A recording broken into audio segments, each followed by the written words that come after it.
Hello everyone, आज है 5 जून और आज इस वीडियो में हम बात करने जा रहे हैं वोडाफोन आइडिया के बारे में। देखिए, 10 रुपए के करीब शेयर पहुंचने के कगार पर है। पिछले 2 दिनों से लगातार हमें यहाँ पर तेजी देखने को मिल रही है। वीडियो में हम डिस्कस करेंगे कि इस तेजी की वजह क्या है और इस तेजी के ऊपर क्या भरोसा कर सकते हैं कि नहीं। तो वीडियो को शुरू करूं उससे पहले अगर आपने अभी तक चैनल को सब्सक्राइब नहीं किया है तो प्लीज अभी इसे सब्सक्राइब कर लीजिए, क्योंकि आगे भी बहुत सारे वीडियोस में आपको काफी ज्यादा हेल्प करेंगे। तो चलिए शुरू करते हैं। तो वोडाफोन आइडिया 9 रुपए 75 पैसे का शेयर है। तकरीबन 4.5% के आसपास का हमें यहाँ पर ग्रोथ देखने को मिला था कल के दिन में। एक महीने में देखें तो एक महीने में 17 से 18% की तेजी है। लेकिन पिछले 3 दिनों में ये शेयर एक बड़ी उछाल लेकर बैठा है। 3 दिनों में काफी अच्छी तेजी है, लेकिन हमें यहाँ पर यह भी समझना चाहिए कि देखिए, एक बड़ी रफ्तार के बाद हमेशा ये ठंडा जरूर पड़ा है और इस रफ्तार की वजह क्या है सबसे पहले उसको जानना जरूरी है।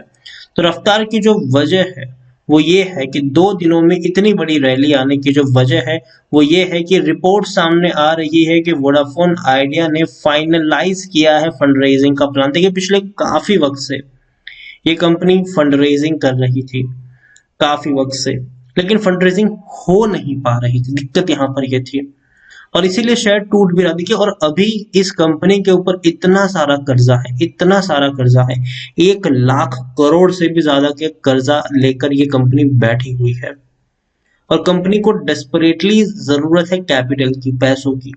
और अगर पैसा फंडरेज नहीं करेंगे तो भैया दिक्कत में आ जाएगी ये कंपनी। और इसीलिए कंपनी पिछले साल से ये पैसा जुटाने में लगी है, लेकिन कोई बड़ा डेवलपमेंट सामने नहीं आया है। लेकिन हर बार कोई ना कोई खबर निकलती है कि भैया अब फंड रेजिंग होगी, अब होगी, अब होगी, और शेयर कुछ दिनों के लिए उछलता जरूर है, लेकिन जब तक कोई डेवलपमेंट आता नहीं है वापस टूट जाता है।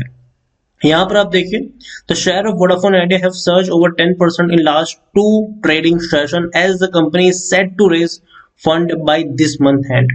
ये Zee business senior research analyst जो कुशाल गुप्ता है, उनके द्वारा ये चीजें बताई गई है कि इस महीने के एंड तक कंपनी फंड रेजिंग कर लेगी। यहाँ पर हम जून की बात करें, ठीक है, और कंपनी ने कहा भी था कि जून से पहले वो फंड रेजिंग कर लेगी।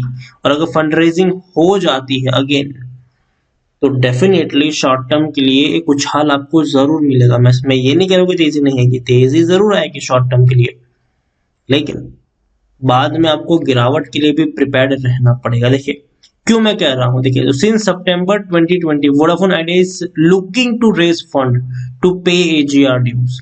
कंपनी का क्या प्लान है? 25,000 करोड़ रुपए की फंड रेजिंग का इनका प्लान है, 25,000 करोड़ रुपए की फंड रेजिंग का। क्यों? क्योंकि भैया इनके ऊपर इतना सारा कर्जा है, इवन सरकार को भी पैसा चुकाना है जो एजीआर ड्यूज है। हर साल 5,000 करोड़ की इंस्टॉलमेंट्स हैं इनकी, और वे इनको चुकानी है, और जब तक नहीं चुकाएंगे भैया खतरे की घंटी इनके ऊपर जरूर बजती रहेगी। दूसरी तरफ एक अच्छी खबर यहाँ पर यह भी है, डिपार्टमेंट ऑफ टेलीकम्युनिकेशन ने एयरटेल, जियो और वोडाफोन आइडिया को कहा है कि भैया 5G ट्रायल जो है वो आप रूरल एरिया में शुरू कर सकते हैं। देखिए 5G की चर्चा हो रही है कि बहुत जल्दी 5G आपको देखने को मिल जाएगा और उसकी हर जगह चर्चा है, और बहुत जल्दी उसका ट्रायल भी शुरू हो जाएगा। यहाँ पर आप देख सकते हैं, it is been reported that the state own telecom for MTNL will also get permission to conduct 5G trials once it submits the fee of rupees 5,000। तो देखने वाली बात है कि 5G बहुत जल्दी आने वाला है। हालांकि वोडाफोन आइडिया की जो पकड़ है वो डेफिनेटली 3G और 4G में ज्यादा है। और देखिए वोडाफोन आइडिया अगर मैं बात करूँ तो डेफिनेटली कंपनी, अगर लोगों के पर्सपेक्टिव से देखें, मतलब जो लोग इसका नेटवर्क इस्तेमाल करते हैं उनके लिए वोडाफोन आइडिया बहुत अच्छी कंपनी है, इसमें कोई शक नहीं है। लेकिन देखिए, जब तक कंपनी पैसा नहीं कमाएगी तब तक कंपनी दिक्कत में है, ये हमें मानना पड़ेगा। अब देखिए रेवेन्यू, सालाना रेवेन्यू आप देखेंगे कितने हैं, 35,000 करोड़ के 45,000 करोड़ तक पहुंच चुके हैं, नो डाउट। लेकिन रेवेन्यू बढ़ने के साथ साथ इनका जो नुकसान है वो कितना ज्यादा बढ़ा है, अब वो देखिए। वो देखिए 2016 में 2300 करोड़ का प्रॉफिट करती थी कंपनी, 17 में 821 करोड़ का नुकसान हुआ, 2018 में 4490 करोड़ का नुकसान, 2019 में 14820 में तो भैया 75,000 करोड़ का नुकसान लेकर बैठ गई ये कंपनी। तो इसी से आपको पता चलता है कि भैया देखिए भले इनके रेवेन्यू में इजाफा हुआ है लेकिन इनके नुकसान में भी तो इजाफा हो रहा है। और जो दूसरी बात जो मुझे सबसे ज्यादा यहाँ पर खटक रही है वो ये है कि जो कर्जा है ना, ऐसा नहीं कि अभी 1 लाख करोड़ का कर्जा है तो अगले साल थोड़ा बहुत बहुत भी चुका देंगे तो 1 लाख मतलब कम हो जाएगा। भाई ये ब्याज होता है, ब्याज, ये ब्याज बढ़ता रहता है। देखिए ये एजीआर ड्यूज तो है ही, चलो ठीक है, वो तो 5-5 हजार करोड़ का इंस्टॉलमेंट है, ठीक है, लेकिन बैंकों से भी तो लिया है और बैंक अपना ब्याज छोड़ थोड़ी ना देंगे, उनको भी तो चुकाना है पैसा। तो दिक्कत यहाँ पर सबसे बड़ी ये है कि कर्जा बहुत है इस कंपनी के ऊपर। और ट्रेड आप देखिए 36 करोड़ से भी ज्यादा यहाँ पर हमें वॉल्यूम ट्रेड्स देखने को मिल रहे हैं। लार्ज कैप शेयर 27,000 करोड़ से भी ज्यादा का इसका मार्केट कैप जरूर है। शेयर होल्डिंग की बात करें उससे पहले देखिए तो 2016 में इन्होंने आखिरी बार डिविडेंड पे किया था, उसके बाद कोई डिविडेंड भी नहीं है। 72% की होल्डिंग प्रमोटर यहाँ पर ओन करते हैं और प्रमोटर का एक भी शेयर गिरवी नहीं है।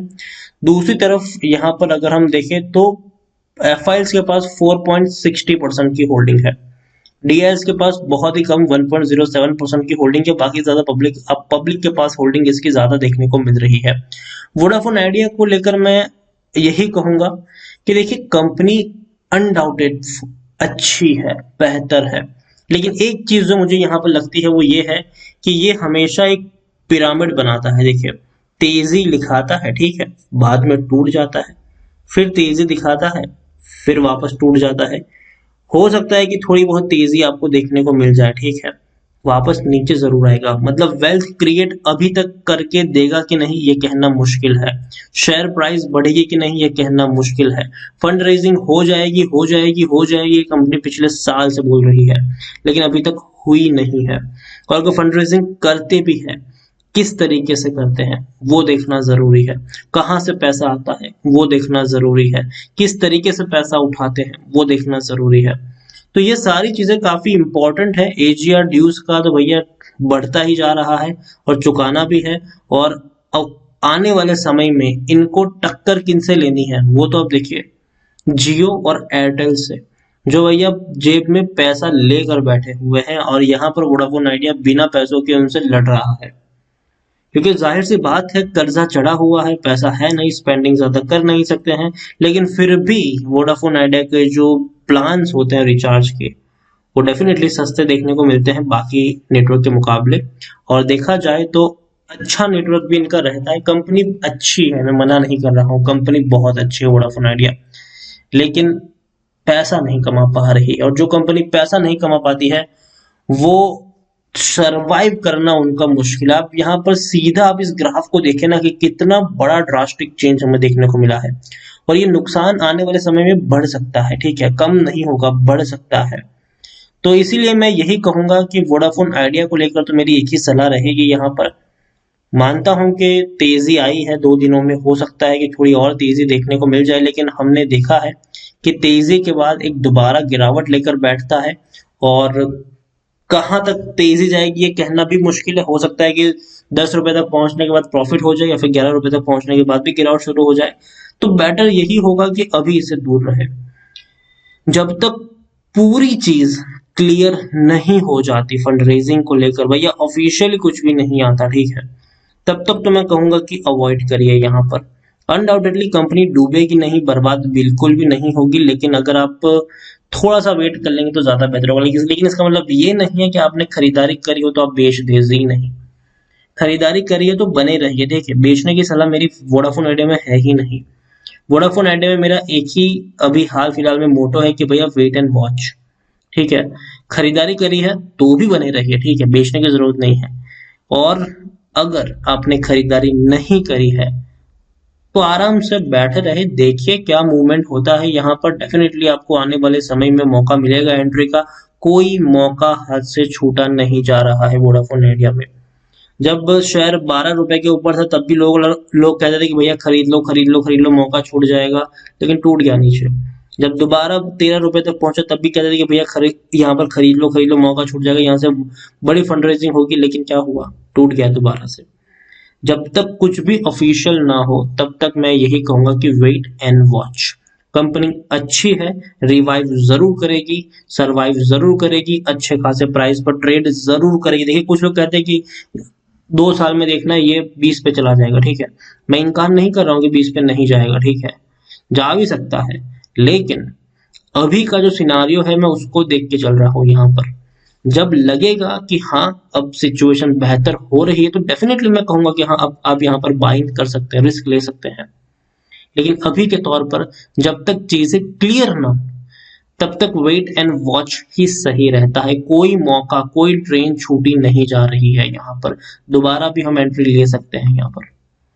तो ओवरऑल इतना ही कहूंगा कि वोडाफोन आइडिया अभी जल्दबाजी नहीं करनी चाहिए। और अगेन जो भी वीडियोस है, जो भी इंफॉर्मेशन इस वीडियो में मैं दे रहा हूँ वो एजुकेशन पर्पस के लिए, ट्रेडिंग के लिए आप उसका इस्तेमाल करते हैं तो एक बार अपनी खुद से भी इसकी जांच पड़ताल करें, और तो और अपने फाइनेंशियल एडवाइजर के भी आप सलाह मशवरा कर सकते हैं। वीडियो को यहीं पे एंड करूंगा। पसंद आया हो तो लाइक करो, शेयर करो, चैनल पर अगर आप पहली बार आए तो प्लीज सब्सक्राइब करें। वोडाफोन आइडिया के बारे में क्या सोचते हैं वो भी आप मुझे कमेंट में लिखकर बता सकते हैं। Thank you.